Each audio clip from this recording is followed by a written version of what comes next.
Portanto, se alguém está em Cristo, é nova criação, amém? Glória a Deus, as coisas antigas já passaram, eis que surgiram coisas novas. Vamos orar?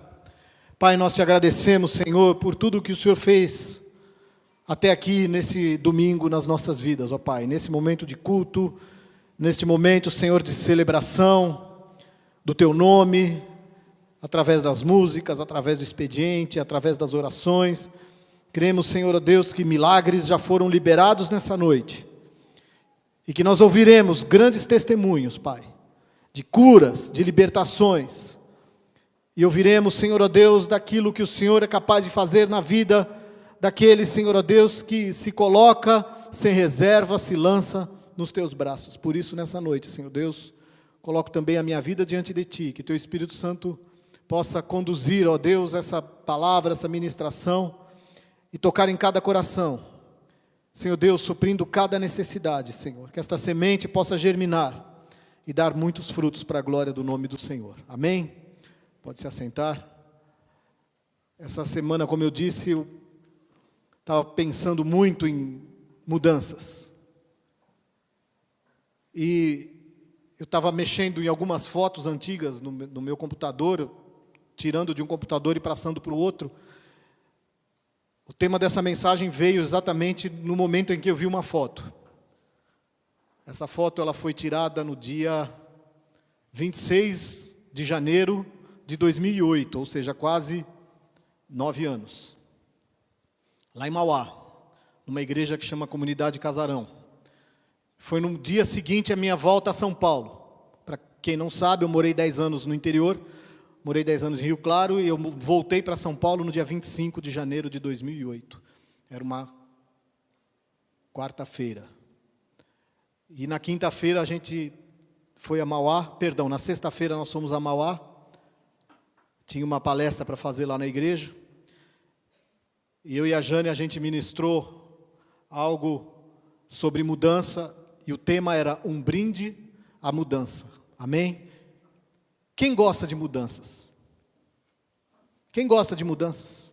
Quem acha que as mudanças são fáceis?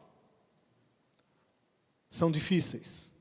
E esse período, em 2008, em que nós retornamos para São Paulo, depois de 10 anos longe da igreja de Nova Vida, frequentando uma outra igreja lá, a igreja do Nazareno, que eu fiz o meu seminário lá em Rio Claro, mas foram 10 anos, não vou dizer para você que não foram abençoados, foram, mas foram difíceis. Mais difícil ainda foi a volta, porque Deus já tinha colocado no meu coração que eu tinha que voltar para São Paulo.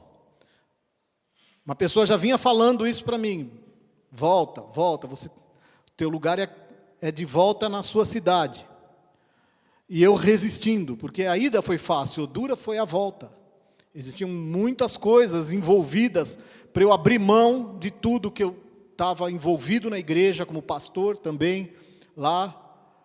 Era complicado. E eu falei: Senhor, eu preciso de uma direção muito clara do Senhor. E a gente estava muito envolvido na missão lá do GA, do grupo de amigos.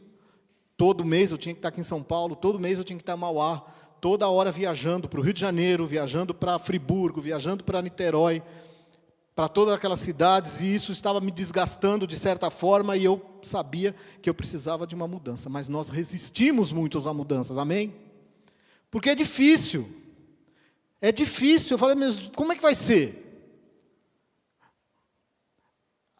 Meus filhos, o Cláudio era menor, a Iriá estava praticamente noiva na época, a Zazá, com 18 anos, não queria vir para São Paulo. Enfim, até que num dia eu estava aqui em São Paulo,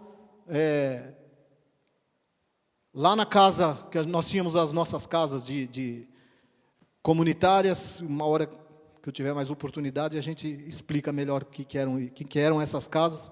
Uma casa Moriá, ali no bairro da Aclimação, perto da Lins de Vasconcelos, uma travessa da Lins ali, na rua Basílio da Cunha, e eu recebi uma palavra, exatamente o que eu tinha pedido para Deus.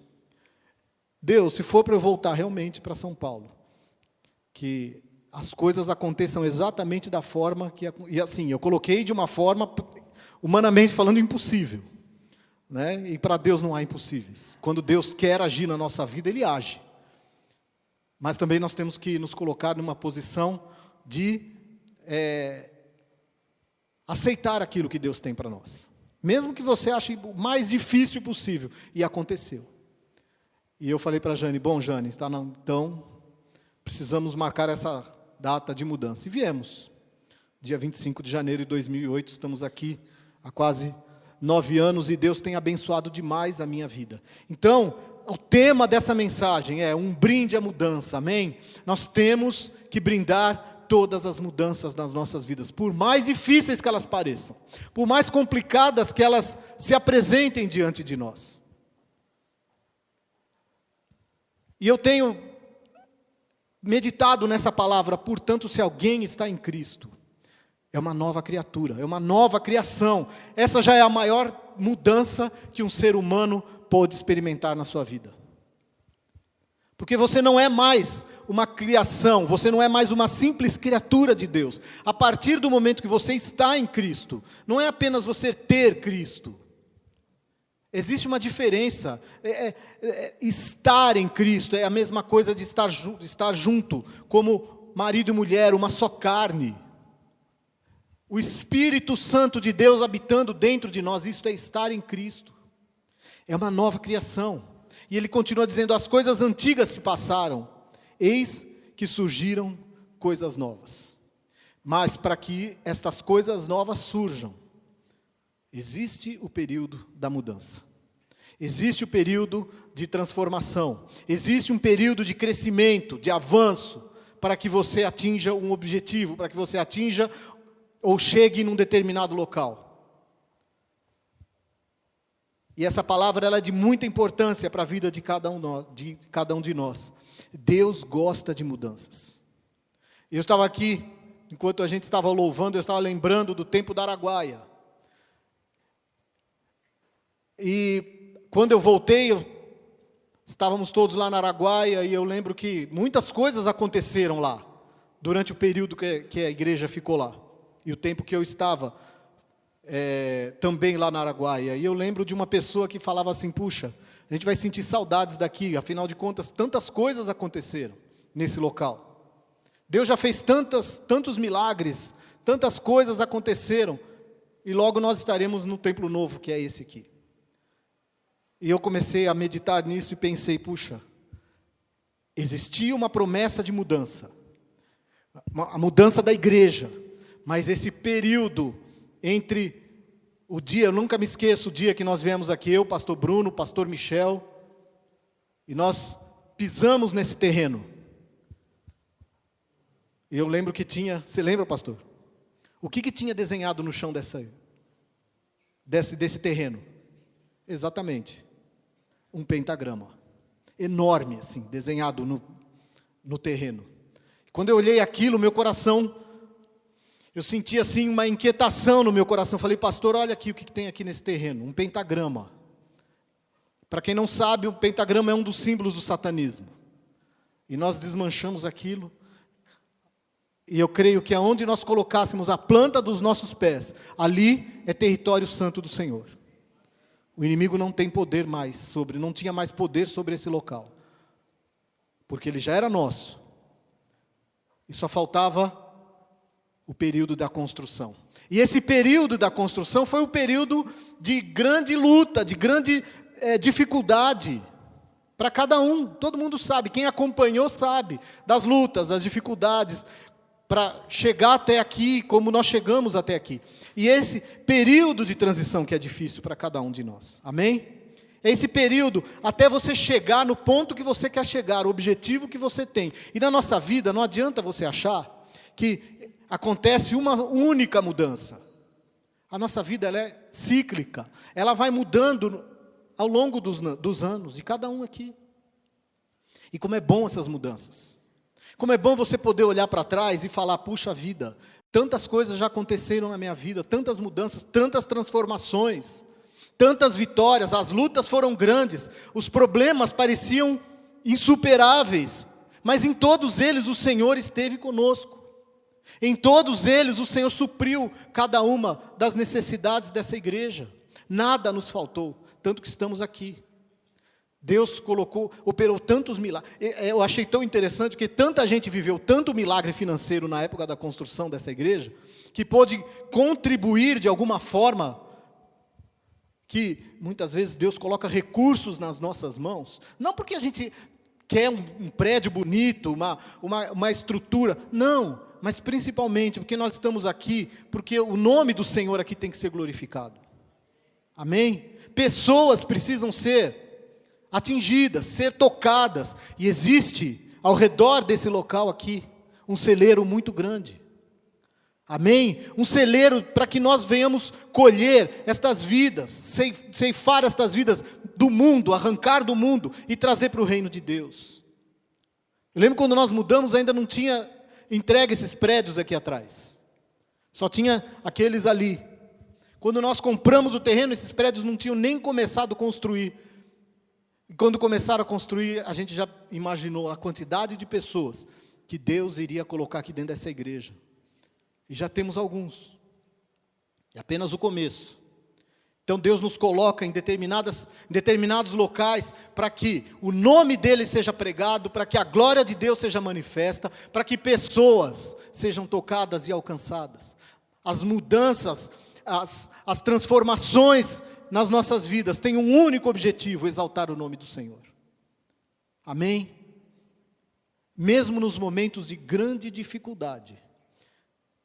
Outro dia eu preguei sobre a importância de nós celebrarmos tudo que Deus faz, mas há momentos nas nossas vidas que nós não temos como celebrar. As coisas estão difíceis, é crise, são notícias ruins, são doenças que assolam muitas vezes a vida do ser humano. Como que eu vou celebrar nesse momento?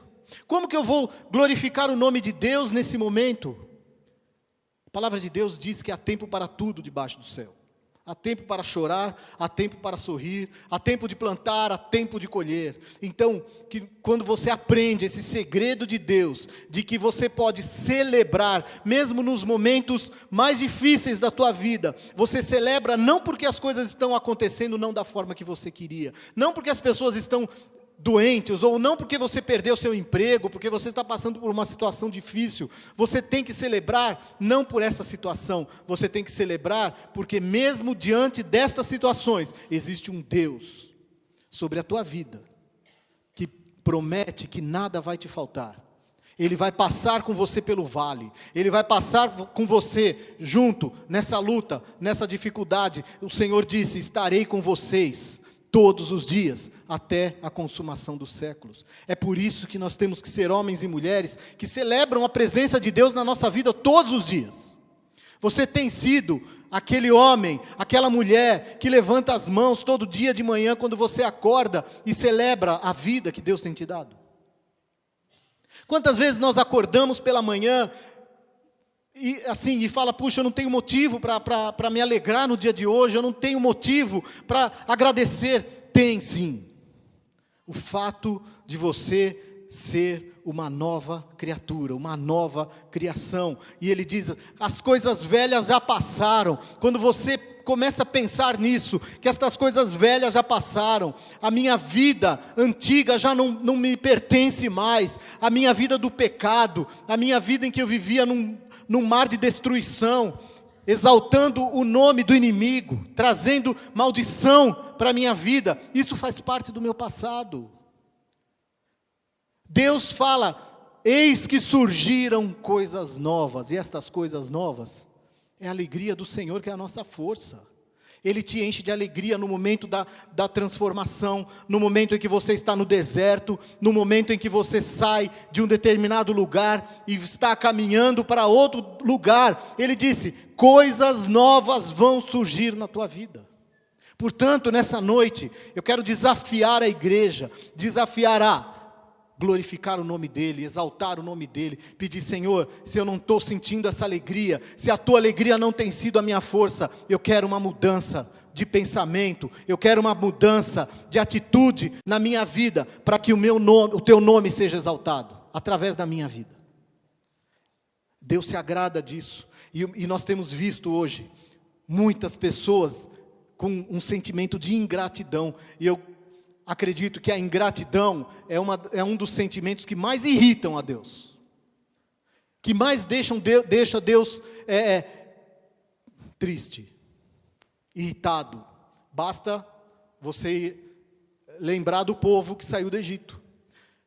Quando a gente começa a meditar em tudo que aquele povo viveu, todos os milagres que eles viveram, tudo bem, mas você pode me falar, eles viveram 400 anos sendo escravizados, sendo torturados, trabalhando debaixo de opressão. A mente deles estava acostumada, principalmente aqueles que cresceram e viveram apenas isso, viveu apenas isso. A mente deles estava completamente cauterizada com aquilo, estavam acostumados com aquilo. Mas em um determinado momento Deus levanta um homem, chamado Moisés, e coloca uma autoridade sobre a vida dele, e ele vai e enfrenta Faraó. Ele passou pelo processo grande de mudança, de transformação. Foram 40 anos em que ele foi para o deserto. Lá ele ficou cuidando das ovelhas do seu sogro. 40 anos sendo tratado. Foram 40 anos em que ele precisava de uma grande mudança na sua vida. Foi fácil? Deus prometeu para ele. Mas primeiro você vai para o deserto, primeiro você vai aprender, você vai ficar comigo, sozinho ali no deserto, crescendo, aprendendo, confiando, tendo que confiar em mim. Foi isso que Moisés viveu durante 40 anos. E quando ele estava pronto, quando ele não tinha mais nada dele mesmo, porque afinal de contas ele cresceu como um príncipe, e ele voltou como um verdadeiro servo de Deus, disposto a enfrentar todas as dificuldades. Ele conhecia Faraó, sabia do poder humano que ele tinha. Mas acima do poder humano de Faraó, Moisés sabia do poder sobre-humano que tinha Deus. E que tem até hoje, e terá para sempre. Baseado nisso, ele joga fora todos os seus medos, todos os seus temores, todas as suas angústias e as suas ansiedades. E ele fala: Senhor, me envia, eu vou. E é isso que ele espera de cada um de nós. Ele quer que você se coloque nas mãos dele, sem medo, sem temor, sem angústia, sem questionamentos. E aquele povo viu tantos milagres acontecendo, tantos livramentos, culminando com a morte dos primogênitos. Quando o Faraó se dobra e reconhece o poder de Deus por um tempo, e libera o povo. E o povo sai todo feliz, contente, alegre. Vamos embora dessa terra. Chega diante do Mar Vermelho, um grande obstáculo a ser vencido. Uma grande barreira estava diante daquele povo. E atrás, Faraó muda de ideia. Manda o exército para matar todo aquele povo. E agora? O povo pergunta: e agora? O que nós vamos fazer? Você nos tirou do Egito para morrer aqui na beira do mar? Morrer na praia, literalmente? Ninguém foi chamado para morrer na praia. Para que Deus ia operar tantos milagres, tantas maravilhas, se era para eles morrerem ali? Morressem todos no Egito. E Moisés vai para o Senhor e fala: Senhor, o que eu faço? Deus fala para ele assim: por que você clama a mim? Manda que esse povo marche. Nós temos que ter atitudes de fé. Nós temos que ter atitude de saber que Deus está ali na frente e Ele já preparou tudo para a nossa vitória. Muitas vezes nós recuamos diante da luta e da dificuldade, diante do obstáculo, diante da dificuldade que é colocada diante de nós, mas Deus manda: avança. Põe o pé no mar, põe o pé na água, o mar vai abrir. Eu estou na frente, eu não estou atrás de vocês. E foi isso que Moisés ordenou: ponha os pés na água, o mar se abriu. Mais um grande milagre. Nós temos visto, temos vivido os grandes milagres de Deus na nossa vida, e muitas vezes nós nos esquecemos deles. Esse povo tinha uma mente tão cauterizada, que mesmo diante de tantos milagres e tantas maravilhas que Deus tinha operado, eles se deixaram levar pela incredulidade, pelo medo da mudança, o medo de que, afinal de contas, lá no Egito, mesmo sendo escravo, eu tinha tudo, eu tinha sustento, eu tinha casa. E no deserto, como é que vai ser? Como que seremos sustentados num deserto que não tem água, que o calor é muito grande durante o dia e o frio intenso à noite? Deus já tinha preparado tudo, só que aquele povo estava difícil, dura serviço, irritando cada vez mais ao Senhor. Glória a Deus pela vida de Moisés, que era um homem manso. Glória a Deus que Deus, através das lutas, das dificuldades, tem colocado mansidão no coração da sua igreja. É para isso que nós somos chamados. Muitas vezes nós temos dificuldade em entender isso. Mas Deus quer que nós sejamos homens, mulheres, seres humanos, cada vez mais mansos. E se essa luta, essa dificuldade está se apresentando diante de você, é para que você entenda e creia que há um Deus na sua vida. Não é porque Ele deseja o seu mal, pelo contrário, Deus nos ama, Ele tem prazer em nos abençoar, e essas lutas, essas dificuldades, esse deserto que nós atravessamos para chegar aonde nós temos que chegar, não é para a tua destruição, é para a tua vida, para que haja vida e vida em abundância em cada um de nós, mas aquele povo não entendia isso. Mudanças, Deus quer que nós mudemos, por isso que Ele diz: se alguém está em Cristo, é nova criação, as coisas antigas se passaram, eis que tudo, ou surgiram coisas novas. Ingratidão, nós temos que abrir mão dela, custe o que custar. Ah, mas eu perdi meu emprego, e aquela pessoa que só me persegue, que não conhece o Senhor, foi promovida. Eu te pergunto, você sabe a porta que Deus pode abrir para você? Você sabe, se de repente você ficasse nesse trabalho, se você ia conseguir alcançar lugares mais altos? Ingratidão, abra a mão dela, louve a Deus. Deus sempre tem o melhor para as nossas vidas. Gratidão tem que ser algo que existe em nós todos os dias. Ah, mas como que eu vou alcançar essa mudança? Existem duas coisas que eu quero falar um pouquinho aqui, rapidamente. A nossa personalidade e os nossos comportamentos. Pastora Mônica é psicóloga, sabe melhor do que eu. Não sou psicólogo, mas eu fui lá no dicionário saber. A melhor definição para personalidade, ela é o conjunto das características marcantes de uma pessoa. É a força ativa que ajuda a determinar o relacionamento das pessoas, baseado em seu padrão de individualidade pessoal e social, referente ao pensar, sentir e agir. Essa é a personalidade. E tem os comportamentos também. Eu fui também atrás do comportamento. Quando tratamos de individualidade, podemos definir o comportamento como o conjunto de reações e atitudes de um indivíduo ou grupo de indivíduos em face ao meio social. Comportamento é o conjunto de procedimentos ou reações do indivíduo ao ambiente que o cerca, em determinadas circunstâncias ou meio. Pode designar um grupo de atividades ou limitar-se a um só comportamento singular. Ou seja, aí eu pensei, eu ouvi uma palavra ontem, a Jane estava lá em casa ouvindo a palavra sobre, lá na Batista da Lagoinha, sobre um congresso de mulheres que estava lá, e eu ouvi uma frase que falei, puxa, vem bem a calhar. A dificuldade, Deus muda a nossa personalidade?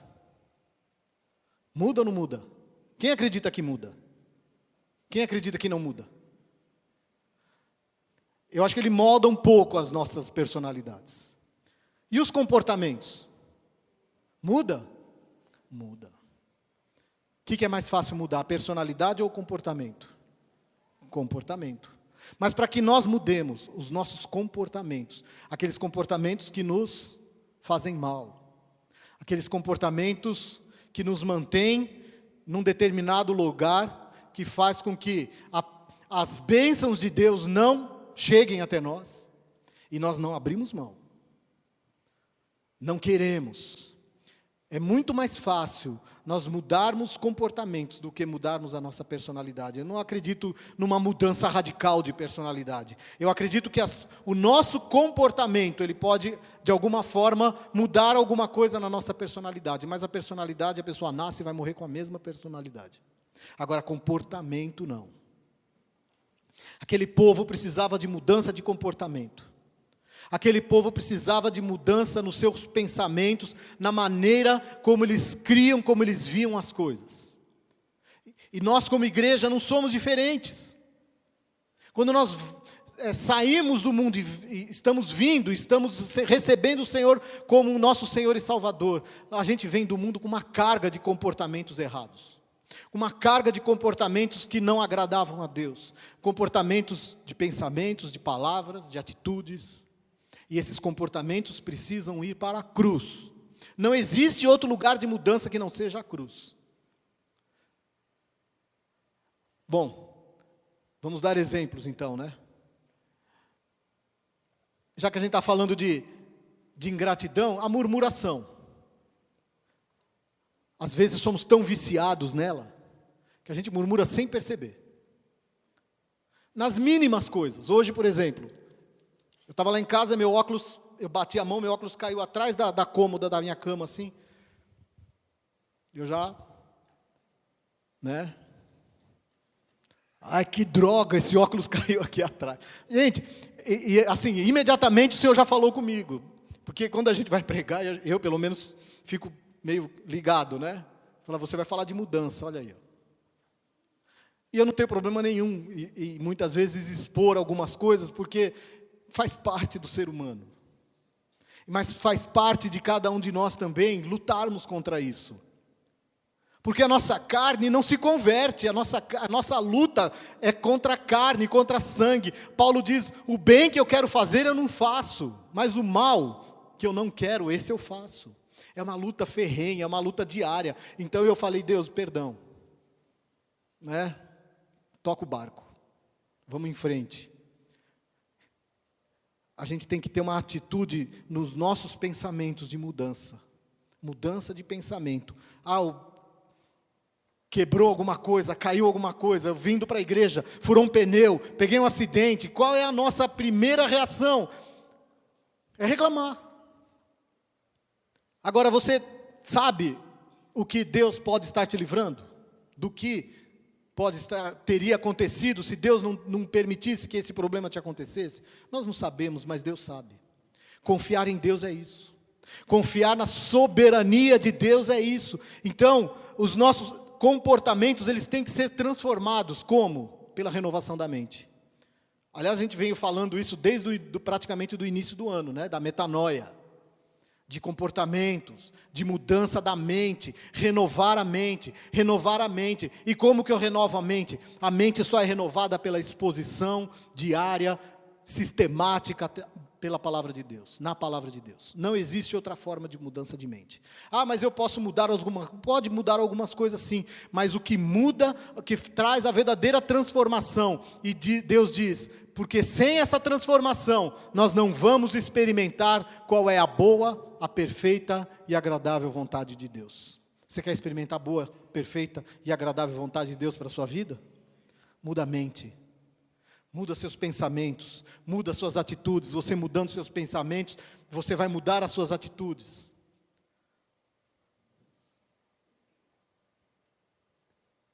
Isso é uma coisa tão tremenda que Deus opera nas nossas vidas. Amém? Temos que tomar cuidado. Nesse caso, do povo de Deus, qual era o propósito dele? Era que o povo morresse no deserto ou conduzi-los até uma terra que emanava leite e mel? Deus não havia falado? Não havia prometido? Era necessário aquele povo ficar 40 anos vagando naquele deserto? Cuidado, nós temos que tomar cuidado com aquilo que nós falamos, com aquilo que nós pronunciamos. Moisés, por uma palavra, não entrou na terra prometida. Nossa, mas Deus é bravo, hein? Deus não é bravo, Deus é amor. Ele quer que nós tenhamos a linguagem do reino. A linguagem do reino é diferente da linguagem do mundo. A linguagem do reino é uma linguagem de fé. É uma linguagem que me leva a lugares mais altos. Que ela vai contra todas as circunstâncias que estão ao nosso redor. Ah, mas nós estamos vivendo a maior crise que esse país já viveu. Uma crise sem precedentes. Amém? Quem não passa? Quem de alguma forma não foi atingido por essa crise? Eu fui. Todos foram. Mas deixa eu te perguntar uma coisa. Alguém aqui deixou de se alimentar algum dia? Faltou alguma coisa para você? Deus não te supriu em todas as suas necessidades? Porque a palavra de Deus diz que o Senhor é o nosso pastor e nada nos faltaria.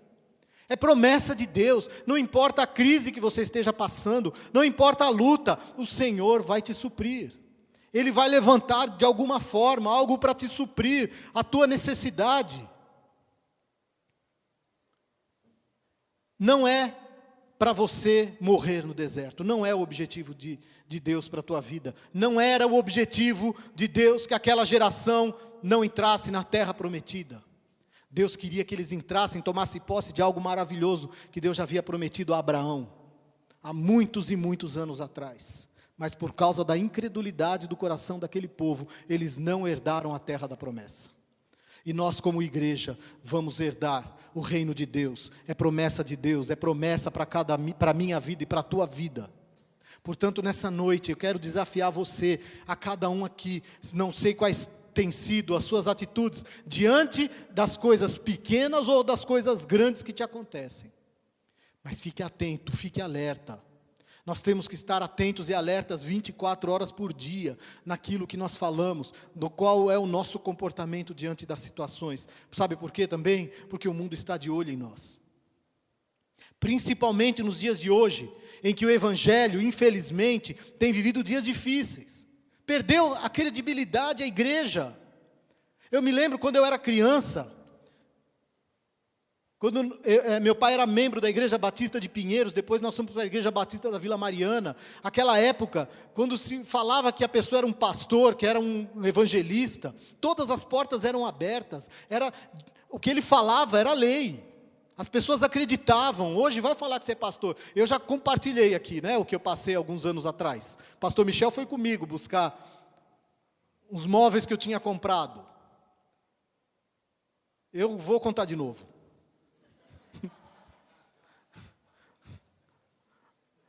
Eu tinha mudado. Aí eu precisei comprar alguma coisa, uns móveis para minha casa. E fui lá na Interlagos, perto do shopping Interlagos, lá tem um monte de opção, e comprei, precisava comprar os móveis e fui lá e comprei. Aí paguei com cheque, deixei uns cheques lá, deixei 2 cheques, porque eu não tinha a quantidade que eles queriam, que tinham dividido lá. Aí eu falei, na segunda-feira, era um sábado, na segunda-feira eu volto lá e dou o resto. Aí o pastor Michel estava comigo, a gente foi até lá.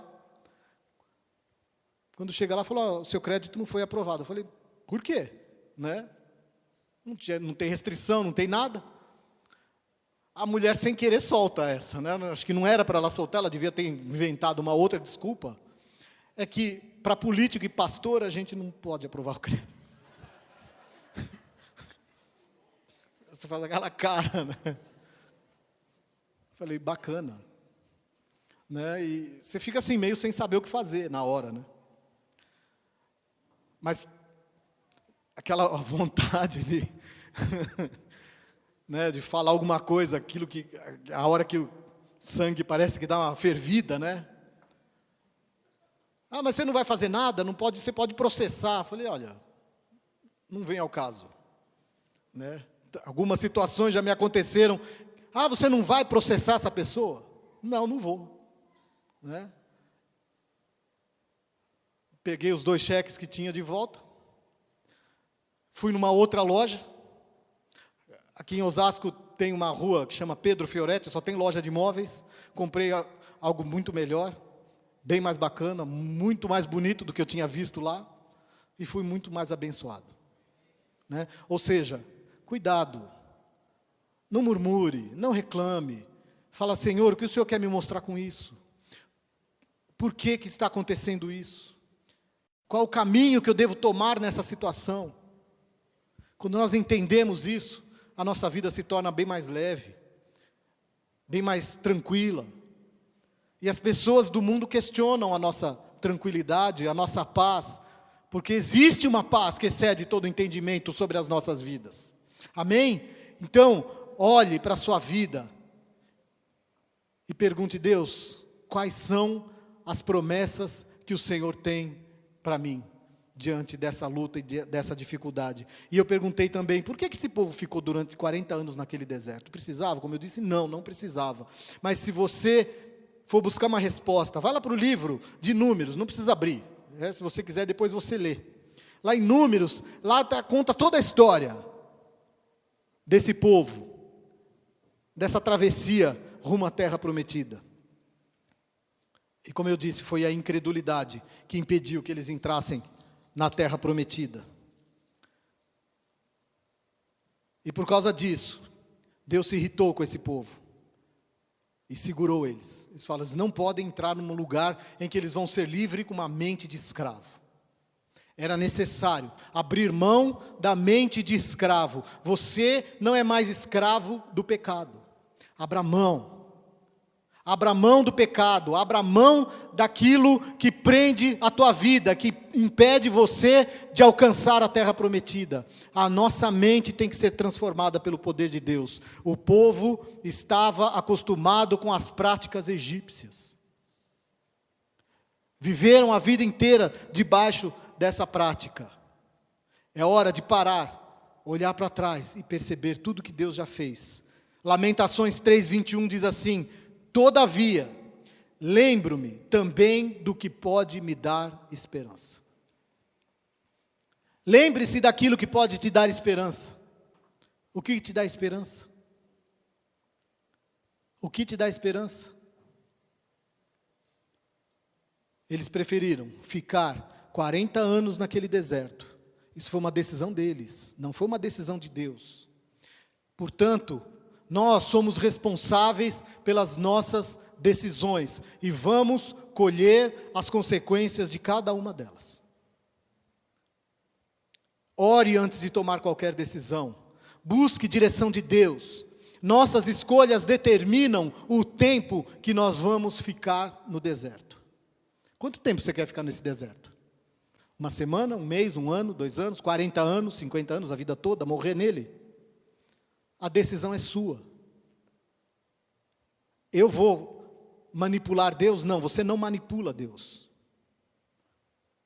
Você muda o seu pensamento e Deus vai agir de acordo com aquilo que é bom, perfeito e agradável para a sua vida. Se aquilo não é bom, não é perfeito, não é agradável, Deus simplesmente não vai agir. Amém? Lembre-se do que te dá esperança. É isso que o livro de Lamentações diz para você nessa noite. Eles haviam visto todos aqueles milagres e não creram. Outra coisa dentro da incredulidade: aonde nós temos colocado a nossa fé?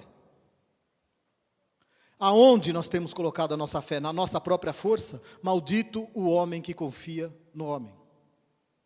Eu não posso confiar na força do meu braço. Eu não posso confiar na força do outro. Eu não posso confiar na força do pastor, do evangelista, do irmão da igreja, do meu patrão. Não! Porque nós falhamos, nós erramos, em algum momento nós vamos nos decepcionar com pessoas. E quais são as expectativas que você tem colocado diante de Deus? Eu creio que as expectativas que nós temos colocado sobre algumas pessoas deveriam ser postas em Deus. Nele você pode colocar todas as suas expectativas. Todas, as maiores e melhores expectativas, porque você não vai se frustrar. Agora, quando você coloca as suas expectativas em cima de homens, logo, logo você vai se decepcionar e vai querer ir embora da igreja. Amém? Nós não somos perfeitos. A igreja não é perfeita, mas o nosso Deus é perfeito. E o sangue de Jesus nos purifica de todo pecado e nos faz homens e mulheres justificados diante de Deus. Mesmo com as nossas imperfeições, mesmo com os nossos erros, existe um advogado que julga as nossas questões. E você pode se achegar a Ele sem medo e dizer: Pai, perdoa. Pai, obrigado porque o teu sangue me purifica de todo pecado. Você não precisa viver debaixo de acusação. A incredulidade faz isso. Porque quando você não crê, você está debaixo de maldição do diabo e ele vai pisar sobre a tua vida. Ele vai sapatear sobre você. Vai te lançar acusação, mais medo, mais angústia, mais incredulidade. É momento de mudança. É momento de você passar por esse deserto cantando glória a Deus, bendizendo o nome do Senhor. Oramos pela vida da mãe da Andréia. Nessas últimas 2 semanas ou 3 semanas, eu fui 2 vezes visitar a dona Lurdinha lá na casa dela. E eu vi o quanto essa mulher é uma mulher de Deus. Ela chegou a falar: eu sei para onde eu vou. Mesmo diante das dificuldades que ela vinha passando, dos problemas de memória dela. Isso é maravilhoso. Você poder ouvir isso de uma pessoa que muitas vezes você fala: puxa vida, Deus, por que ela está passando por tudo isso? Mas saber que ela está segura nos braços do Senhor. Isso aconteceu com tantas pessoas do meu próprio convívio. Lembro do meu sogro, quando se converteu. Meu sogro nunca tinha tido nenhum contato com a igreja evangélica, como dizia a minha sogra, os protestantes. E ele, nessa época a gente estava lá na Igreja do Paraíso, lá no Bispo Tito. Acho que foi 95 mais ou menos. E ele liga para a Jane com um diagnóstico de câncer na bexiga. E o tumor era tão grande que ele não poderia operar. Ele teria que começar com a quimioterapia para depois fazer a cirurgia. E a Jane, naqueles momentos de ousadia e de fé mesmo, que muitas vezes quando a gente chega, as pessoas chegam para a gente dá uma vacilada, não dá? A gente fala: puxa vida, parece tão impossível. Tem determinadas situações que a gente acredita que não vai acontecer um milagre, mas nós somos o povo que crê em milagres. Pastor Michel estava falando isso hoje, lá em cima, quando a gente estava lá em cima. Eu ainda creio nos milagres de Deus. Eu ainda creio. E se for da vontade de Deus, do propósito de Deus, a dona Lurdinha vai se levantar daquela cama. Amém? E eu me lembro que a Jane falou para o pai dela assim: pai, o senhor acredita que Jesus pode curar esse câncer? E ele falou que sim. E nós oramos. Eu lembro que eu levantei, chamei o pastor Bruno, o bispo Tito, os diáconos lá da igreja, a gente levantou um clamor por ele. E um dia ele foi fazer um exame. Foi lá no médico fazer um exame e o médico estranhou o exame e falou: mas que coisa esquisita. Não tem nem cicatriz aqui, parece que o senhor nunca teve tumor nenhum, o senhor não tem nada aqui, eu não sei explicar. Aí ele imediatamente falou: mas eu sei, a minha filha falou que o Jesus dela ia me curar e ele me curou. A partir daquele dia, o meu sogro nunca mais abandonou o Senhor. Nunca mais. Ele virou um crente que minha sogra falava que ele parecia um beato dentro de casa à noite lendo a Bíblia. Ele alisava a Bíblia assim. Tanto desejo que ele tinha de entender e conhecer mais ao Senhor, apesar da idade dele, mais de 70 anos. E ele viveu mais 6 anos. Deus deu mais 6 anos para ele quando ele descobriu um câncer no estômago. E ele foi fazer a cirurgia. Ele descobriu o câncer numa quarta-feira, ele operou na sexta, e ele não morreu por causa da cirurgia, ele morreu por causa de um ataque do coração dentro da UTI. No dia que ele ia sair da UTI, ia para o quarto, ia ficar mais 2 dias e já ia para casa.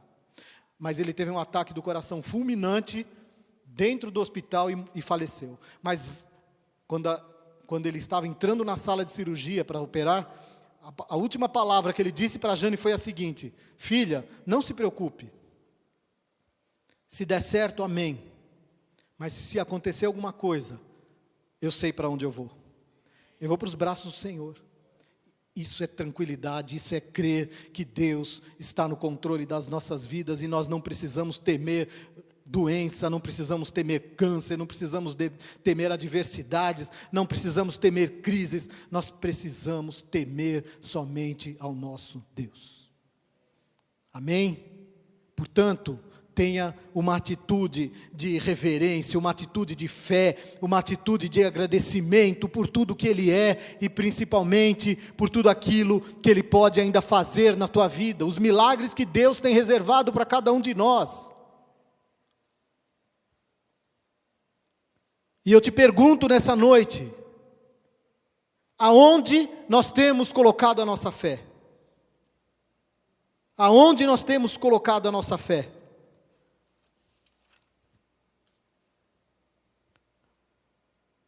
E para nós caminharmos para o final, o Senhor nos leva para o deserto por um tempo, não é para sempre. Lembre-se disso. O povo ficou 40 anos no deserto. Jesus foi para o deserto. Quantos dias ele ficou lá? 40 dias. 40 dias. Ele precisava passar por esse processo. Ele precisava passar por esse processo de transformação. Porque Jesus precisava de transformação, ele não era Deus. Mas Jesus se fez homem. Ele tinha que viver e sentir exatamente o que nós vivemos e sentimos. Ele não precisava de nada disso. Mas ele precisava se colocar numa posição humana.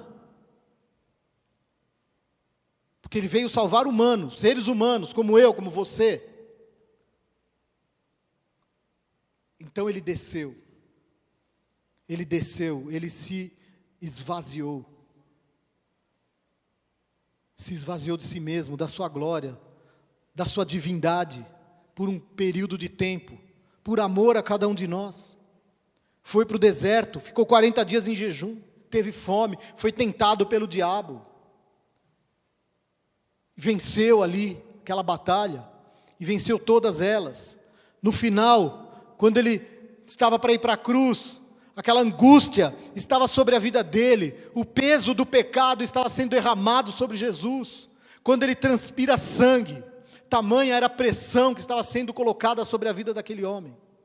O meu pecado estava sobre ele, o teu pecado estava sobre ele, o pecado de todos que já tinham vivido e morrido até aquele tempo estava sobre Jesus, e das gerações futuras estavam sobre Jesus naquele momento.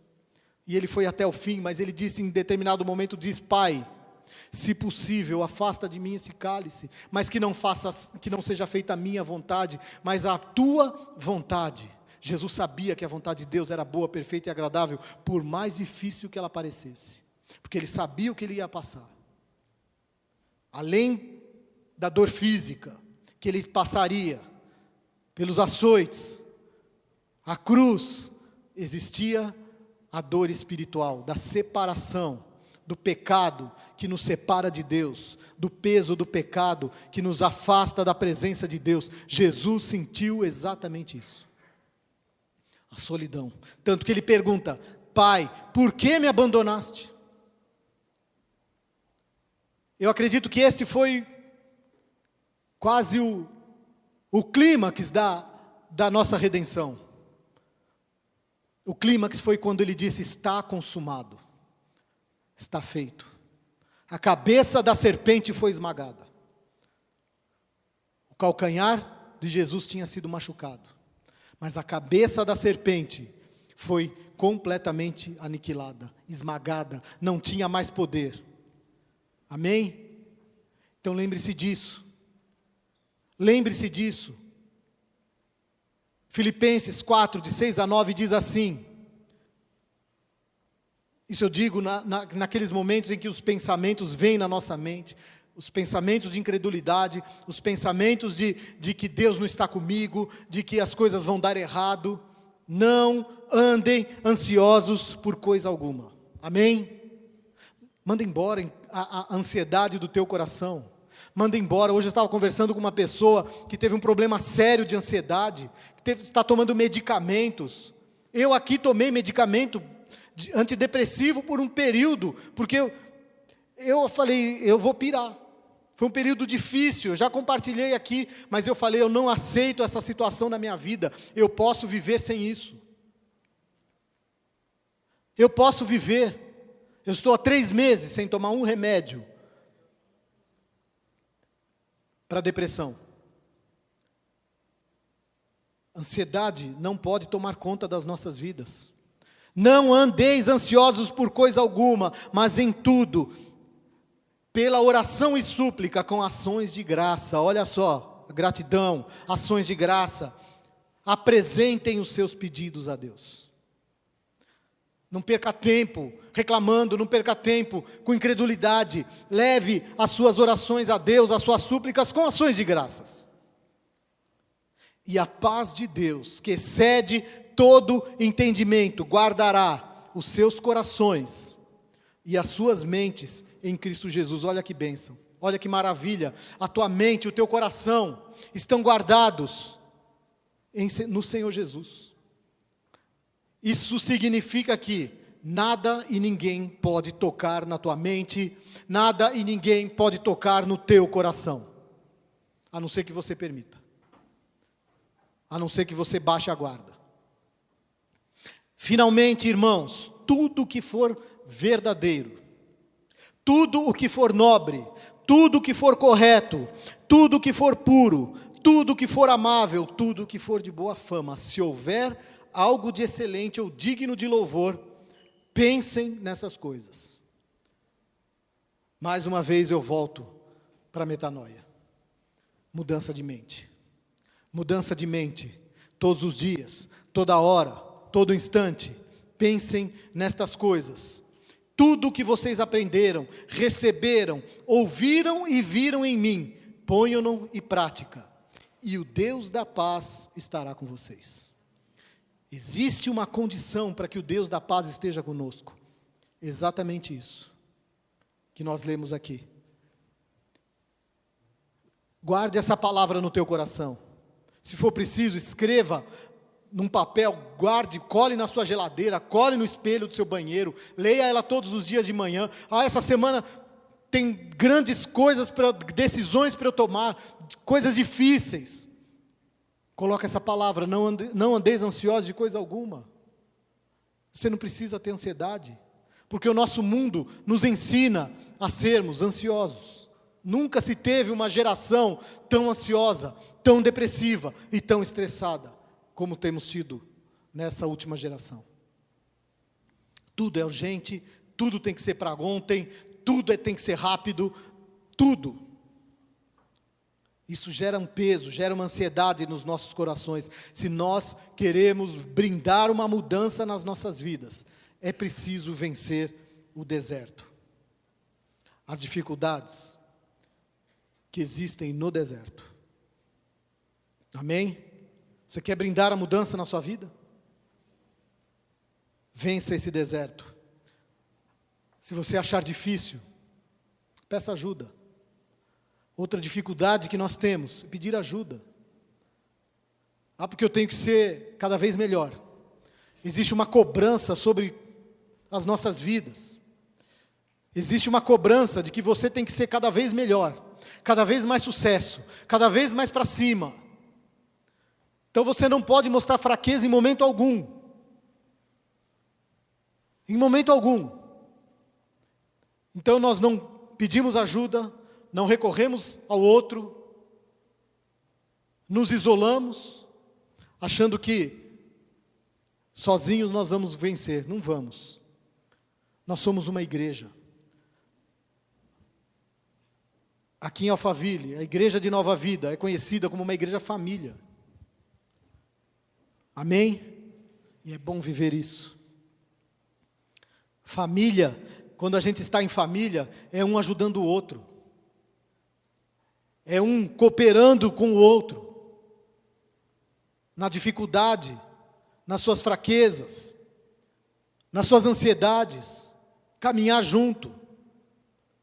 Um levantar quando o outro cair. Para isso que existe a família. E nós vamos viver isso, amém? Nós vamos viver isso. Eu quero chamar o pessoal do louvor aqui.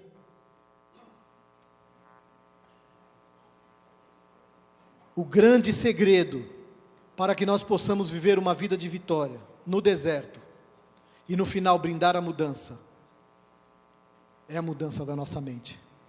É a mudança dos nossos pensamentos, que de alguma forma vão influenciar os nossos comportamentos. Eu quero te desafiar nessa noite a pensar nisso. Não precisa voltar muito tempo atrás, basta você pensar no dia de hoje. Nos seus pensamentos, nas suas atitudes. O que foi que desagradou a Deus em algum momento? O que foi que de alguma forma impediu ou atrasou a tua vitória? A chegada à tua terra prometida, aquilo que Deus prometeu para você. Quero que você agora comece a orar, buscar a presença de Deus. Fala: Senhor, eu preciso mudança. Eu quero mudança. Não sei a área da sua vida que é necessária essa mudança.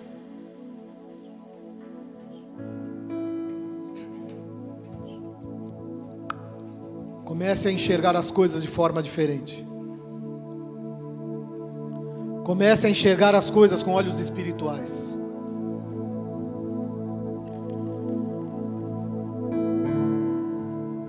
Comece a enxergar as coisas com os olhos do Espírito Santo de Deus. Afinal de contas, Ele habita em você. Ele te mostrará todas as coisas.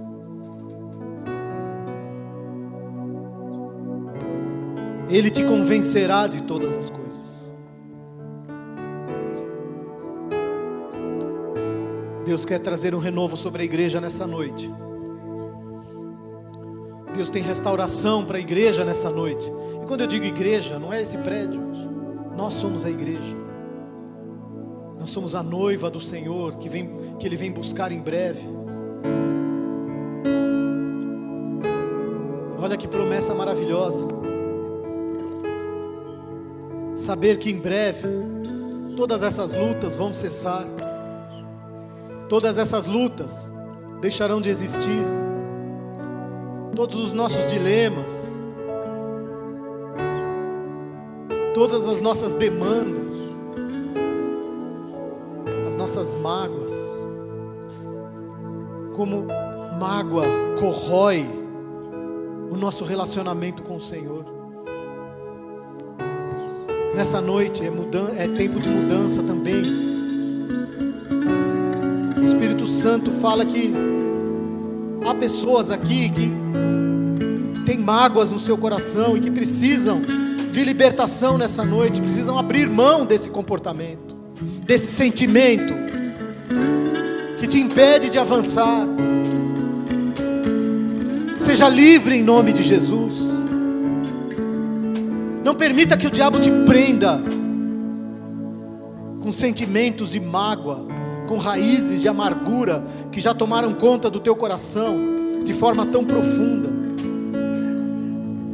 É necessário permitir uma limpeza do Espírito Santo, um renovo no teu coração, para que você volte a sorrir, para que você volte a ser uma pessoa feliz, porque aquele que guarda mágoa, que guarda ressentimento no coração, sofre mais do que aquela pessoa que ofendeu.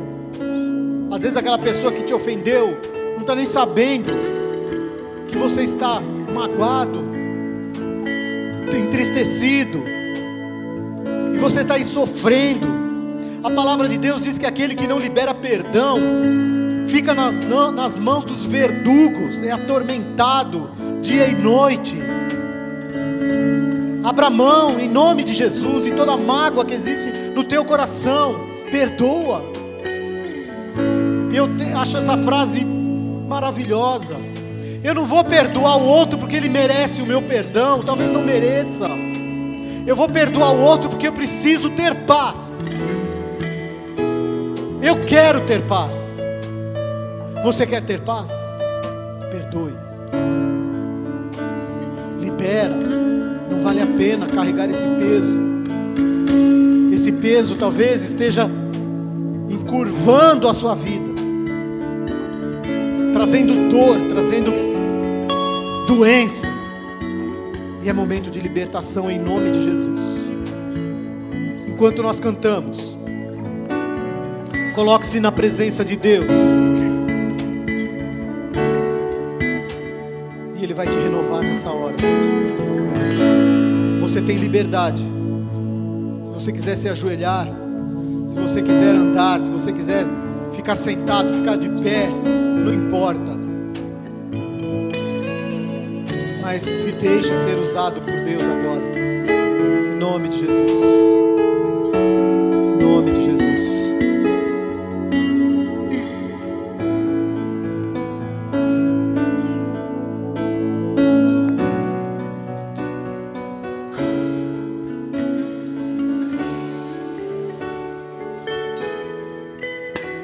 Queremos o teu nome engrandecer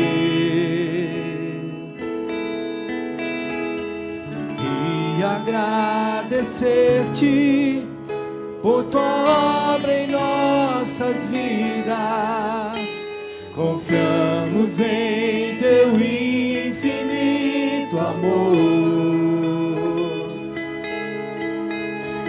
pois só tu és o Deus eterno sobre toda a terra e céus.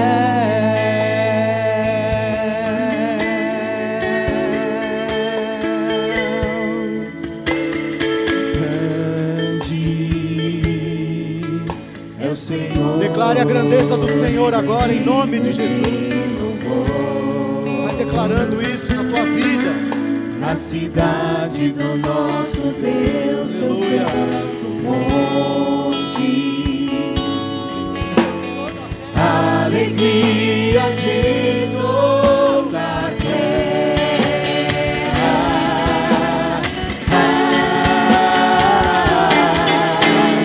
Grande é o Senhor em quem nós temos a vitória. Só nele você tem a vitória, igreja. É e que nele. nos ajuda contra o inimigo. Por isso diante dele nos prostramos.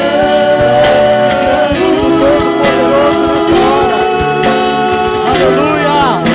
Queremos o teu nome engrandecer e agradecer-te por tua obra em nossas vidas. Confiamos em teu infinito amor, pois só tu és o Deus eterno sobre toda a terra e céus.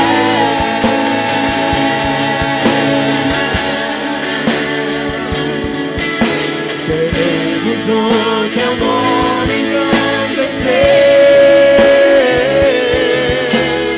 e agradecer-te por tua obra em nossas vidas. Confiamos em teu infinito amor, pois só tu és o Deus eterno sobre toda a terra. Pois só tu és o Deus eterno sobre toda a terra. Pois só tu és o Deus eterno sobre toda a terra. Pois só tu és o Deus eterno sobre toda a terra e céus.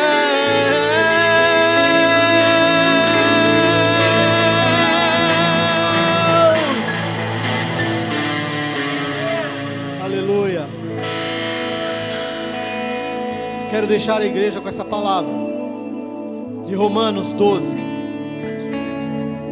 verso 1 diz assim: portanto, irmãos, rogo-lhes pelas misericórdias de Deus que se ofereçam em sacrifício vivo, santo e agradável a Deus. Este é o culto racional de vocês. Não se amoldem ao padrão deste mundo, mas transformem-se pela renovação da sua mente, para que sejam capazes de experimentar e comprovar a boa, agradável e perfeita vontade de Deus. Amém? Para que isso aconteça, você precisa estar em Cristo. Se você é uma nova criatura, as coisas antigas se passaram, eis que surgiram coisas novas. Amém? Coisas novas vão surgir na tua vida nessa semana, nesse mês, nesse ano ainda. Basta você se colocar na presença de Deus, basta você acreditar na sua palavra e viver essa palavra em nome de Jesus.